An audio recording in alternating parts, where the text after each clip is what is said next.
Fear-inducing clowns like Pennywise may be terrifying characters in fiction, but are you aware that there was once an actual killer clown that concealed unspeakable acts behind an amused facade? John Wayne Gacy, better known by his nickname Pogo the Clown, appeared friendly at first, hosting parties and dressing up as Pogo to entertain children nearby, yet behind this smiley exterior lay his shocking serial-killing spree against young men in his neighborhood. Today we investigate his bizarre case as we investigate his two lives, which continue to haunt this day, after day, after day, and after day, after another horrific act by John Wayne Gacy.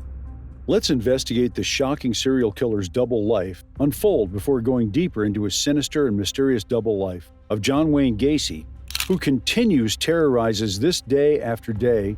Another shocking serial killing spree is committed at another location within minutes from where another one exists, within minutes from where another one began in its deadly core.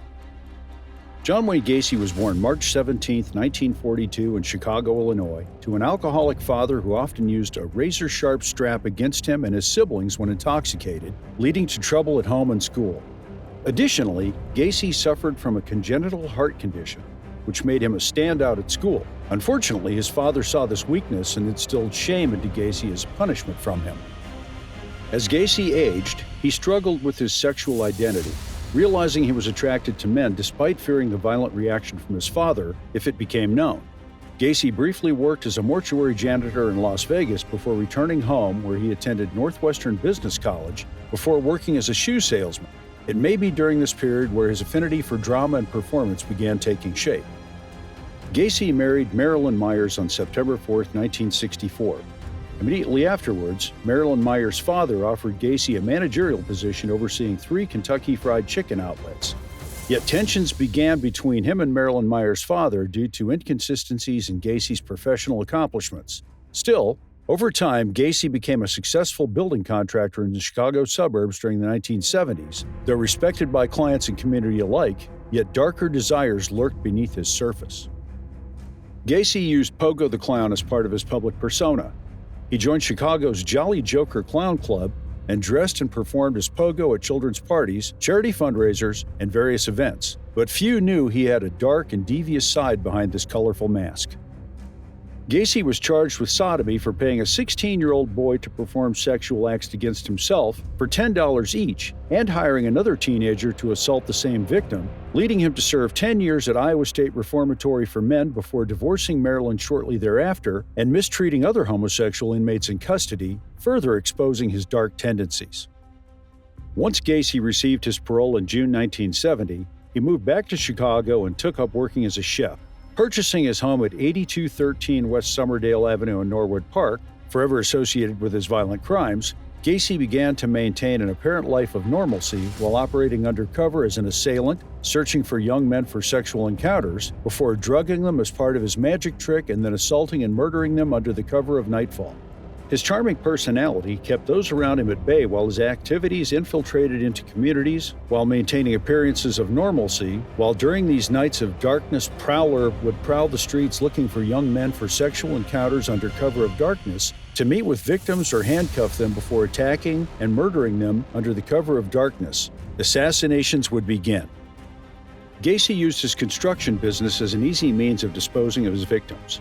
He lured young men searching for employment with promises of job offers, then frequented gay bars to seek vulnerable individuals he could bring home for sexual encounters that often ended tragically, such as drugging, assault, or murder. Gacy embarked on an unimaginable spree from 1972 to 1978. To kill his victims, he employed what came to be known as his rope trick. Some victims were then dumped at nearby rivers. Gacy kept this information largely from neighbors or Carol, his second wife at the time, unaware. When neighbors inquired, the scent from decomposing bodies would often be blamed on dampness in his home's crawl space, making Gacy believe they weren't seeing what really was taking place behind closed doors.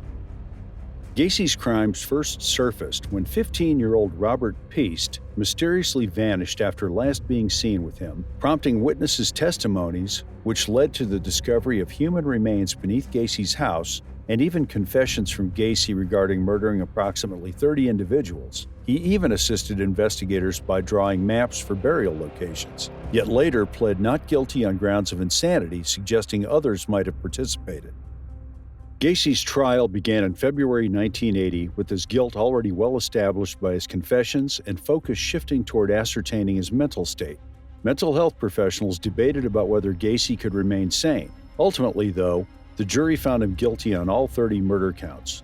12 death sentences were issued alongside 21 life terms as further proof that this serial killer remains one of America's deadliest serial killers. Gacy spent nearly 14 years appealing his sentence while providing conflicting accounts of his crimes during interviews, before finally his execution date was set on May 10, 1994.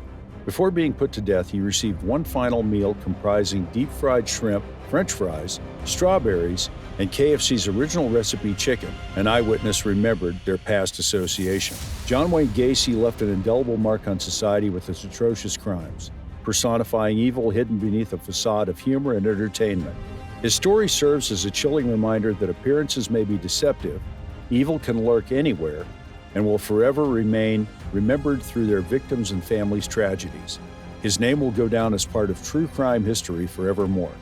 The house at 8213 West Somerdale Avenue was once home to Gacy's atrocities, yet has undergone demolition and subsequent reconstruction efforts in an effort to erase its dark history. Yet even as physical changes take place within its walls, its haunted past continues to remind us of humanity's capacity for violence and depravity. Thank you for watching. If you enjoyed this video, don't forget to like, comment, and subscribe to stay updated with our latest content. Until next time, take care and keep exploring.